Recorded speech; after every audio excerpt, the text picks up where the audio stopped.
All right, guys, welcome to Friday and last day of the week for school this week. We've got 2 weeks till we should be back in school on the first of the month. That's going to be on a Friday. So, looking forward to seeing all your happy faces that day, as I'm sure you guys cannot wait to be back. But we are going to move forward today. We're going to go into what are called trigonometric ratios. Now, as you can see here, and like I said, this is kind of going to be the bulk of what we're going to be doing for a lot of the next couple of weeks going forward. As well as if you plan on going to college and taking any sort of classes in college, you are going to have to take general math. And in that general math, you are going to deal with trigonometry. There is really no way to get around it. So you can see here the three ratios that we're going to do right now. There are more than three, but we're only going to focus on these three right now. We've got sine, cosine, and tangent. Now, if we scroll down here and we see what we've got down here, and let me get the nice little drawing tool, you can see SOHCAHTOA. That is going to be very important for us to understand moving forward because that's going to be what we're going to use to remember sine, cosine, and tangent and the ratios that they are. Because if you notice, each of these are going to be just a fraction because you've got the sine, which is going to give you a fraction there, cosine, and tangent. Now, understand that these are coming from the angles. Notice how these are the big letters. Notice over here, these are the big letters. Notice that they're in the same spots. Those are angles. Notice what is drawn in is lowercase. It's a lowercase a and a lowercase c. It's the lowercase a and the lowercase c because those are the side measurements that make up that fraction. So understand that's how we're going to set these up. Now, how do we figure out which sides are which? Well, depending on whether it's sine, cosine, or tangent, we've got these three mnemonics to help us remember what they are. And all a mnemonic means is it means it's basically a nice little phrase to help you remember that. Let's try to make these a little thicker. Let's see if that helps. There we go. So as you can see, sine is so. The reason it is so, it is the opposite over the hypotenuse. So notice it's the first letters of what sides you need to look at. Now, we're not going to use these unless it's a right triangle. So that H is always the hypotenuse. Remember, the hypotenuse is always the side that's across from that right angle. So now when we go to CAH, the C-A-H, notice again, the cosine is the adjacent over the hypotenuse. The second letter that we've got in the SOHCAHTOA is always going to be what number is on the top or the side that's on the top. The last letter is always the side that's on the bottom. And then notice here with tangent, we'll see why we really won't be using the hypotenuse for this one because it's going to be the opposite over the adjacent. And if you notice again, just seeing O over A, and then we have here T, then O, then A. So that's how we're going to set these up. Now, what we're going to do with these is we're going to use these to either find side lengths, find angle measures, or even just set up the ratios to start. So now that we've got our mnemonic to remember, and again, that is SOHCAHTOA. I cannot stress this one enough. Make sure you can remember that because that's going to help. But as we go, we're going to see now some of the problems that we've got. So just starting off here with the sine of A. Now, remember, even though it says S-I-N, it is not the sin of A. We're not going to church here. We separate church and state. So we've got the sine of A. So to find the sine of A, we find out where A is. Now, since it's the sine, notice it has to be the opposite over the hypotenuse. That's what we've got right here. So now we just need to find the side opposite A. So remember, when we're looking for opposite, we're just looking to go from A to the side that is not making it. So this would be the side opposite that angle A. Now, that's going to be where that 5 comes from. Notice the 5 is up top in the fraction.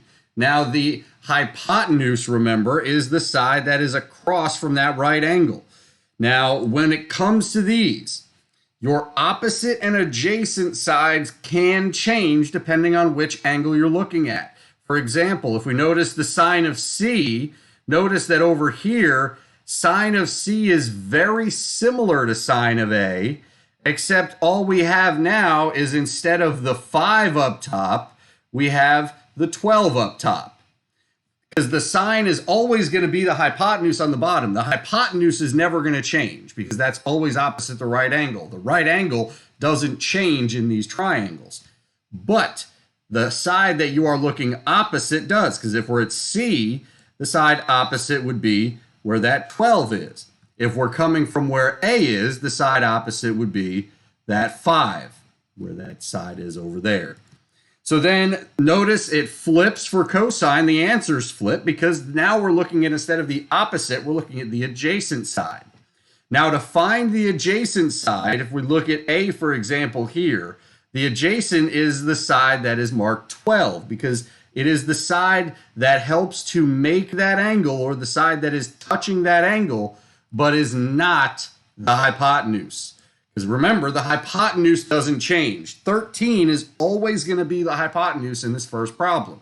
What does change is your opposite or your adjacent, depending on which of the angles that you have to be looking at. Now, if we notice here, we aren't working with this right angle.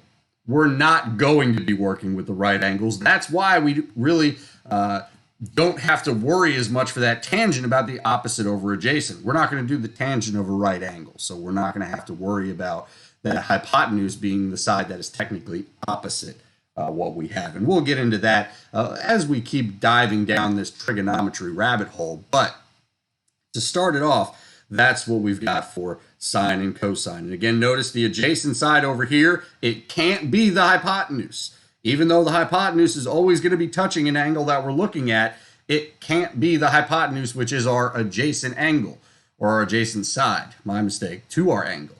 Our angle C here, remember, if 12 is opposite, 5 would have to be the one that's adjacent because that's the one that's touching it. And then tangent, notice it's opposite over adjacent. So with that one, it's 5 over 12 for A. It is 12 over 5 for C. Now, when talking about these, your sine and cosine will never be a fraction that is greater than 1. That's going to be something that's going to give us errors in our calculator. And if you're getting those, that would be why. You've flipped some of your sides.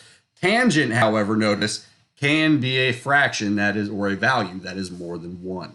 So just make sure you use that as we go forward to understand what we've got for our fractions here. Now, giving the trig ratios, if we notice for this one, the trig ratio, they had to solve for the hypotenuse. So that's where this work comes from. The 15 is written in because all they gave us was 9 and 12. So notice for some of these, you are going to have to do the Pythagorean theorem to be able to find out what your answers are. Now, what I will tell you, the good news is, and really, you know, for some of the beginning stuff right now, you're not going to have to worry about radicals or things like that in the bottoms of our trigonometric ratios or anything like that. So if you were struggling with some of those, getting that square root out of the bottom of the fraction, we're going to get a little bit of a break right now. So that's some good news there.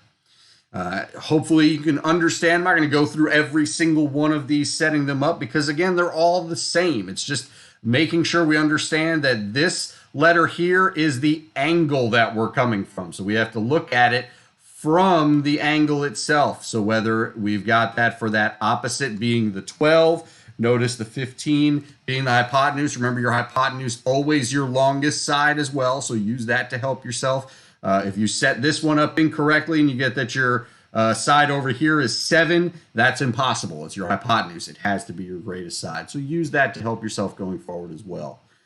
Now, as we get to here, these are finding the missing sides, and the more that I think about it, we will get to that on a later date. This is all we're going to be doing today, is finding the trig ratio. So let me go down to a couple more of the problems that they can see here, and you can just see another set. These ones pretty simple. So this is what we're going to be working for on the weekend. Now let me pull up what the assignments are going to look like in Khan Academy and IXL for you, and that'll be it for today. So taking a look at, had it for a second, taking a look at IXL first, and I'm just going to do a couple of the levels of problems that we've got here. Notice again, we're just looking for the sine of r. So if we start at r here, The side that is opposite it would have to be the first one in our fraction. So we'd put 15. Remember, this is your fraction button. Oop, actually, I did that a little prematurely when I hit fraction button first. You guys know this more than I do. And then with that in the bottom of the fraction, we're looking for the hypotenuse. It's opposite over hypotenuse, SOH for so, the part of SOHCAHTOA, so opposite over hypotenuse. And we hit submit. And that'll take us to the next one. Let's jump a level for this. Simplifying it. Again, making sure we simplify the answer. So if we look at this, for this one, the sign of R is 24 over 6, or 24 over 26. My mistake. If we do that, however, though, we're going to answer is incorrect. And that is because, remember, we must simplify our fractions. So we've got it correct halfway, but we must simplify the fraction to be able to get that one correct. Now, let me see, I'm going to jump again since they kept us a level below.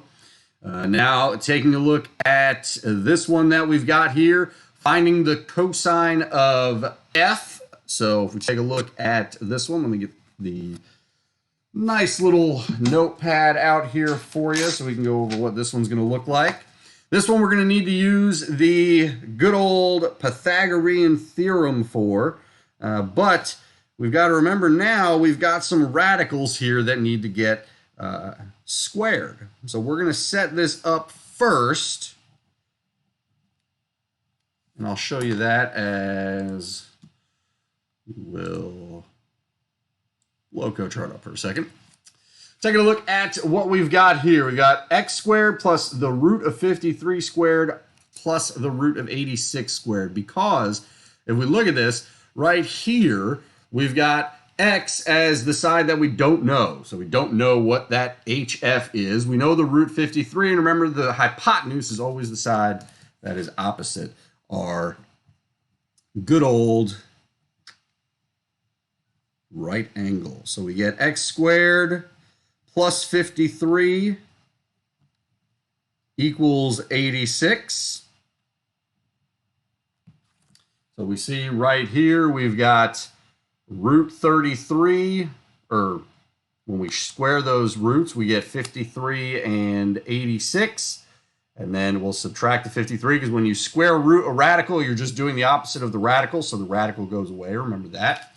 And x is square root of 33. Now, the radical that we would get for this, let's see.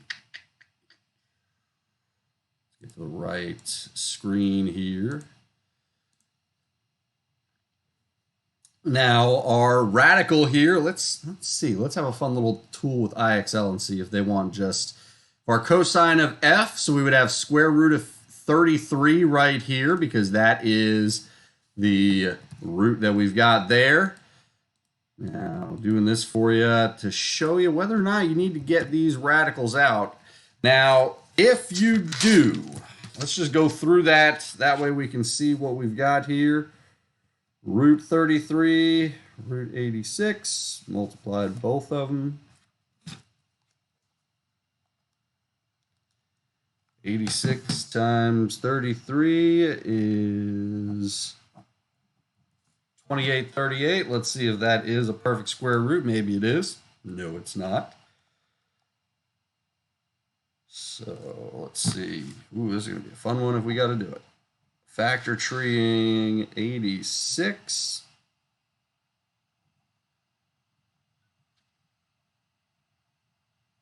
Actually, there is no.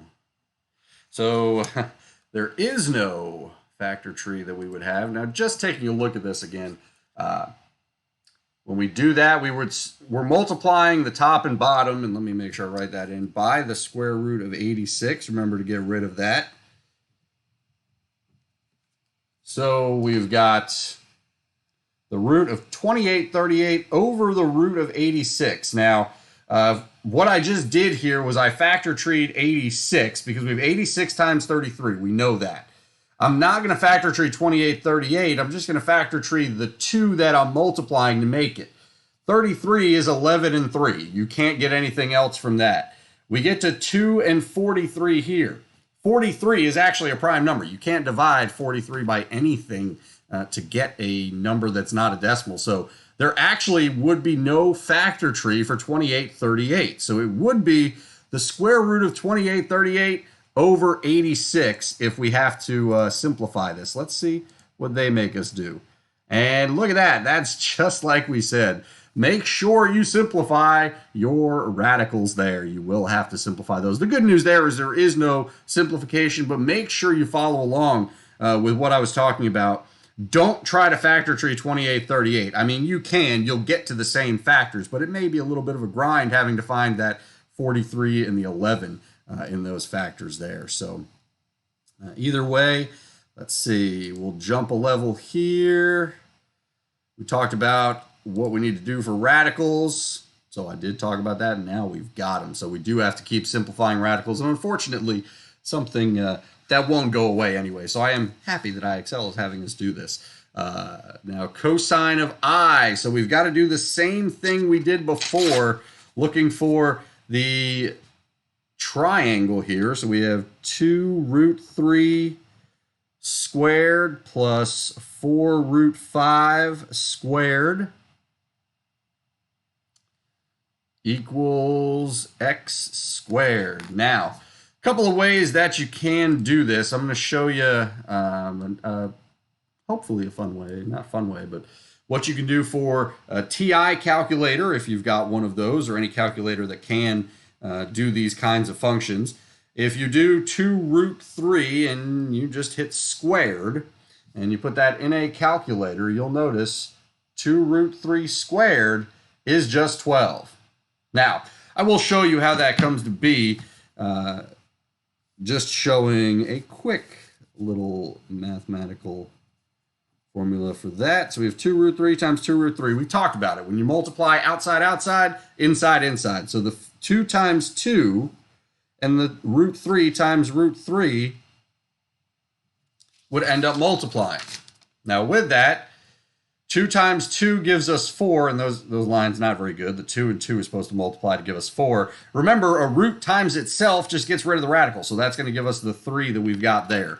Then we multiply those together because we're still multiplying. It doesn't become addition or anything like that just because we stopped after we distributed. But we get 12 for what we get for that. Now, if we do the same thing with the 4 root 5, we're going to get 4 root 5 times 4 root 5. So 4 times 4 is 16. 16 times 5, which is going to give us 80 for that. So if we notice, we get 80 for that, as the 4 times 4 on the outside gives us 16. Root 5 times root 5. Now we've got 12 plus 80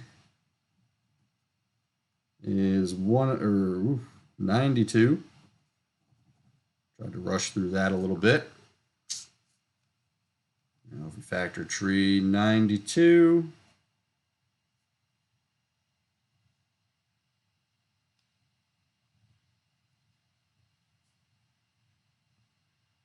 we get 2 root 23. So we get, it's going to be a fun multi-step problem here, but we get, actually I didn't want to minimize myself quick. We get 2 root 23 because remember when we get over here, notice we have 2 times 46, 2 times 23 when we get the factor tree. We have a pair of 2's, so that one pair of 2's gets to go outside the radical. The 123 has to stay behind. Now that we've got that, we're going to set up what our cosine is, and then I'm going to tell you, we know we're going to have something underneath the radical. So this one's going to be a longer problem. This is going to be a little bit of a toughie. So we will say this one will give us some fun long problems. But if we go back to cosine of I, if we notice where I is, it is going to be 4 root 5 is our adjacent over 2 root 23 on the outside. So now we're going to multiply both of these by the 2 root 23 on the top, 2 root 23 on the bottom. We multiply the outsides for the top of our fraction to get 8 root 115.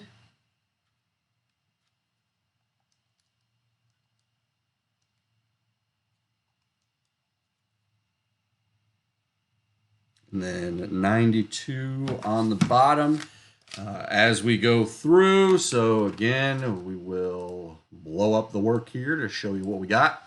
So right here, we've got the 4 root 5 and 2 root 23. The outsides will multiply to get 4 times 2, which gives us the 8 on the outside on the bottom, down here. And then 2 times 2 is 4. Root 23 times root 23 is 23.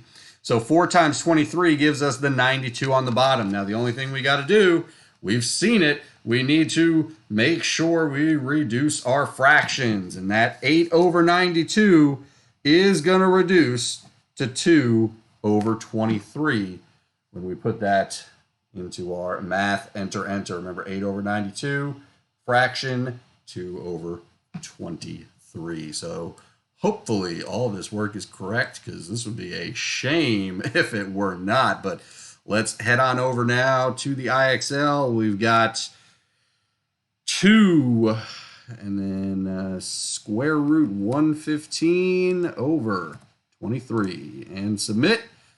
Great work, guys. We did it. And that's going to be the last of the levels. If you get up to this level, as you can see, it's going to be the same thing. We're just getting bigger numbers. So sine, cosine, and tangent. And now I will tell you, I'm pretty sure the Khan Academy is a little nicer for you. So let's head on over to this one. We've got video, article, and trigonometric ratios and right triangles.